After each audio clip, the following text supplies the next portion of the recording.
കാക്കേ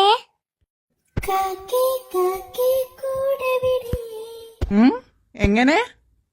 അല്ല ബ്രോ, നിന്റെ കൂടെ വിടിയാ? അതിപ്പം തിരിഞ്ഞിട്ടെന്തിനാ? നീ എനിക്ക് പുതിയ വീടൊന്നും ഉണ്ടാക്കി തരില്ലല്ലോ.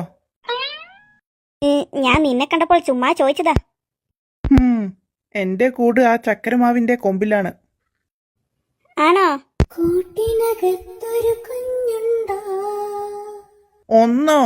ഒന്നൊന്നല്ല 3-4 കുഞ്ഞുണ്ട്. അല്ല, ഇതെല്ലാം നീ എന്തിനാ അറിയുന്നത്? സർപ്രൈസ് ആയിട്ട് നീ എനക്കും എന്റെ കുട്ടിയൊക്കെ ഡ്രസ്സായിട്ട് എടുത്തിരുന്നുണ്ടാ? ഡ്രസ്സാ? അതിനൊന്നുമല്ല, ഞാനിത് എല്ലാരും പണ്ടേ പാടുന്ന പാട്ടായോണ്ട് നിന്നെ കണ്ടപ്പോൾ ഒന്ന് പാടി നോക്കിയതാ. ആഹാ, അങ്ങനെയാ?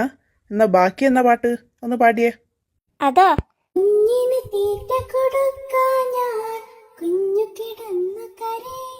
ആ, അതിഞ്ഞ് പറഞ്ഞ ശരിയാ.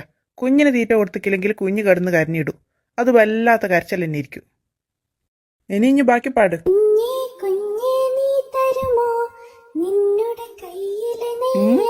അത് കുഞ്ഞെല്ലാലും പാടേണ്ടത്, കാക്കയല്ലേ? അപ്പൊ ഞാൻ പാടിക്കൊള്ളാട്ടാ. കുഞ്ഞേ കുഞ്ഞേ നീ തരുമോ നിന്നുടെ കയ്യിലെ നെയ്യപ്പം?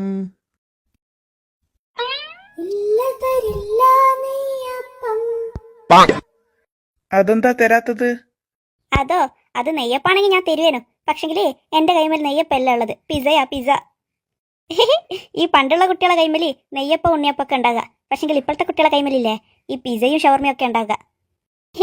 അതുകൊണ്ട് കാക്കേ, ഞാൻ പോട്ടെ, ബായ്. ആ, അങ്ങനെ അങ്ങ് പോകല്ല. കുഞ്ഞെ ഇപ്പോഴത്തെ കാക്കക്കില്ലേ നെയ്യപ്പം മാത്രല്ല പിസയും ഷവർമയും തിന്നെന്നറിയാ.